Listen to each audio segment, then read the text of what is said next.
602 day of Russian invasion Strait of Ukraine. The situation at the front.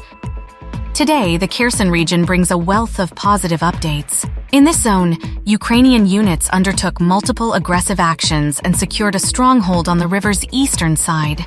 Historically, two major conflict zones were by the Antonivsky Bridge, a location where Ukrainians had carved out a significant base and initiated assaults on Oleshki, and close to Kozachi Laheri.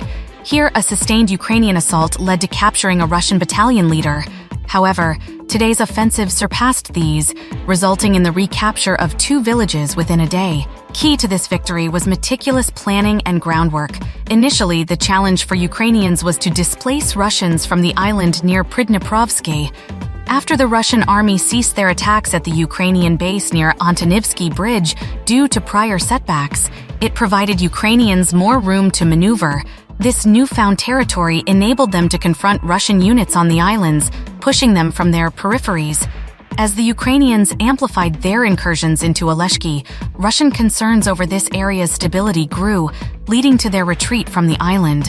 Noticing the weakening Russian grip, Ukrainians kicked off Phase 2, coordinated artillery and drone offensives.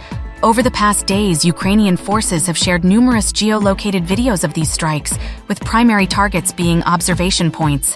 Ukrainian drones neutralized several surveillance cameras along the confrontation line, impairing Russian monitoring and delaying their response to Ukrainian advances.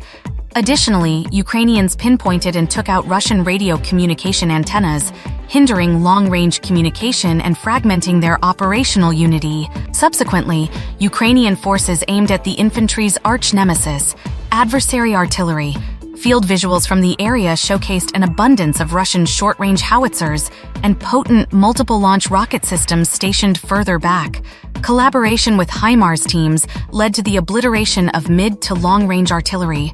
In preparation for the imminent assault, Ukrainian units targeted Russian troop congregations. Footage depicts Ukrainians targeting large transport vehicles and smaller ones patrolling the confrontation line.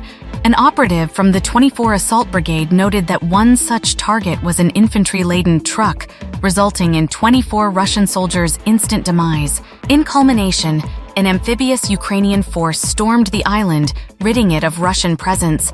Presumably due to communication failures, Russian leadership was caught off guard, neglecting the eastern riverbank's defenses. The Ukrainian forces then bridged the river gap, concurrently seizing two villages, Pishchanivka and Poima. Although Poima is a modest hamlet near a rail hub, Pishchanivka spans 1 km by 1.5 km.